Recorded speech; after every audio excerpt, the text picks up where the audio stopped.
আসসালামু আলাইকুম ওরহমতুল্লাহ। 10 মিনিট মাদ্রাসায় আপনাকে স্বাগতম। আজ আমরা নামাজে মনোযোগী হওয়ার 6টি উপায় সম্পর্কে জানব। ব্যক্তিগত ও সামাজিক জীবনে সফলতা অর্জন করতে হলে প্রয়োজন নিয়মানুবর্তিতা, শৃঙ্খলা, আনুগত্য, সময়ানুবর্তিতা ও দলবদ্ধতা, যা কেবল সালাত আদায় করার মাধ্যমেই সম্ভব। কেউ যদি সালাতে তথা নামাজে মনোযোগী হতে না পারে, তাহলে এ সফলতা অর্জন তার পক্ষে সম্ভব হয় না। কারণ আল্লাহ তাআলা পবিত্র কোরআনের সূরা মাউনে বলেছেন, দুর্ভোগ সেসব সালাত আদায়কারীর যারা তাদের সালাত সম্পর্কে উদাসীন। অনেকে শতচেষ্টা করেও সালাতের মাঝে মনোযোগ সৃষ্টি করতে পারেন না, কিভাবে মনকে ধরে রাখতে হয় তাও জানেন না।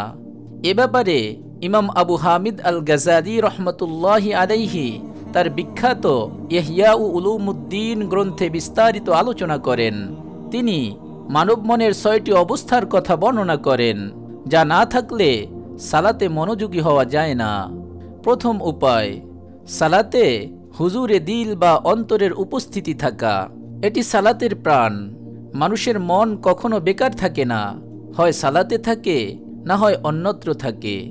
সালাতে দাঁড়ালে শয়তান বারবার মানুষের মন ছিনিয়ে নিয়ে যেতে চায়, কিন্তু মানুষকে তা ধরে রাখতে হয়। বড় কোনো মানুষের সাথে কথা বলার সময়, শিক্ষার্থীরা পরীক্ষার খাতায় লেখার সময় বা সমাবেশে বক্তৃতা দেওয়ার সময়ে মানুষ সে কাজের প্রতি তাদের যেভাবে পূর্ণ মনোযোগ রাখে, সালাতের সময়ে তেমন মনোযোগ রাখে না। অথচ সালাত পৃথিবীর সব কাজের বড় কাজ। এখানে পূর্ণ মনোযোগ থাকা একান্তই কর্তব্য। যারা কিছুতেই সালাতে মন ধরে রাখতে পারে না, তাদের জন্য একটি অনুশীলন খুবই ফলপ্রসূ হয়। অনুশীলনটি হলো, দাঁড়ানো থেকে রুকুতে যাবার আগে, রুকু থেকে সিজদায় যাবার আগে কিংবা সিজদা থেকে বসার আগে প্রত্যেক অবস্থান পরিবর্তনের পূর্বে মনের অবস্থা দেখে নেয়া। তারপরেও যদি সালাতে মনোযোগ না থাকে, তাহলে তাসবিহগুলো মনোযোগের সাথে আরেকবার পড়তে হবে। এভাবে যতবার মনোযোগ না আসবে ততবার পড়তে থাকলে এক পর্যায়ে সালাতে মনোযোগ ফিরে আসতে বাধ্য হবে। দ্বিতীয় উপায়, সালাতে যা কিছু পাঠ করা হয় তার অর্থ বুঝতে চেষ্টা করা। এটি অন্তরের উপস্থিতিকে আরও দৃঢ় করে। সালাতে সূরা ফাতিহা, বিভিন্ন কিরাত ও তাসবিহগুলোর অর্থ যখন জানা হয়ে যাবে, তখন তা ভালোভাবে অনুধাবনের চেষ্টা করতে হবে। কোনো আলেম সালাতে যতবার সূরা ফাতিহা পাঠ করেন, ততবার তাদের নিকট ভিন্ন ভিন্ন অর্থ অনুধাবন হয়। তারা ভিন্ন ভিন্ন দিক নির্দেশনা পান। তৃতীয় উপায়, সালাতে আল্লাহর প্রতি তাজিম বা ভক্তি শ্রদ্ধা প্রদর্শন করা। সাধারণত দুটি কারণে মনে আল্লাহর প্রতি ভক্তি শ্রদ্ধা সৃষ্টি হয়। এক, আল্লাহ তাআলার প্রতাপ ও মাহাত্ম্যের জ্ঞান লাভ করলে। যার এ জ্ঞান নেই, তার মন আল্লাহর সামনে নত হয় না। 2, নিজের অজ্ঞতাহীনতা, নীচতা, সীমাবদ্ধতা সম্পর্কে জানা থাকলে মানুষ আল্লাহকে মন থেকে ভক্তি শ্রদ্ধা করতে পারে।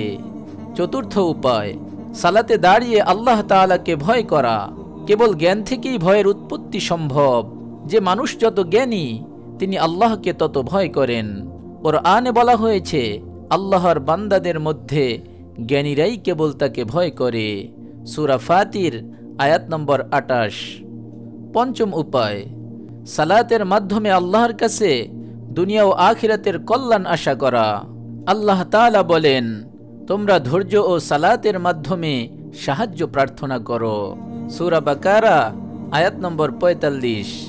সাধারণত সালাতের সময় পার্থিব চিন্তা এসে মানুষের মনে ভিড় জমায়। কিভাবে পার্থিব সফলতা অর্জন করা যায়, মানুষ কেবল সে চিন্তাই করে। তারা পার্থিব কল্যাণের চিন্তায় এতই ব্যস্ত থাকে যে সালাতে মন বসাতে পারে না। অথচ জ্ঞানীরা সালাতের মাধ্যমে দুনিয়া ও আখিরাতের কল্যাণ আশা করে, যেখানে চাহিদা অনুযায়ী সফলতা অর্জন করার সম্ভাবনা শতভাগ নিশ্চিত। ষষ্ঠ উপায়, সালাতে হায়া বা লজ্জা শরম নিয়ে আসা। গ্রামের মানুষ শহরে এসে যদি শুদ্ধ ভাষায় কথা বলতে না পারে, তাহলে লজ্জাবোধ করে। অথচ আল্লাহর সামনে সালাতে দাঁড়িয়ে মানুষ শত শত ভুল করে, কিন্তু লজ্জাবোধ করে না। উপরের 6টি উপায় অনুসরণ করলে সালাতে মনোযোগ তৈরি হবে। যদি না হয়, বুঝতে হবে আমাদের ঈমানের দুর্বলতা আছে। মহান আল্লাহ আমাদের সকলকে নামাজের মধ্যে ভিডিওতে বর্ণিত 6টি বিষয়ের প্রতি লক্ষ্য রাখার তৌফিক দান করুন, আমিন। আপনি যদি এরকম ভিডিও আরও পেতে চান, তাহলে আমাদের এই চ্যানেলটি সাবস্ক্রাইব করে পাশে রাখা বেল আইকনটি অন করে দিন। জাযাকাল্লাহ।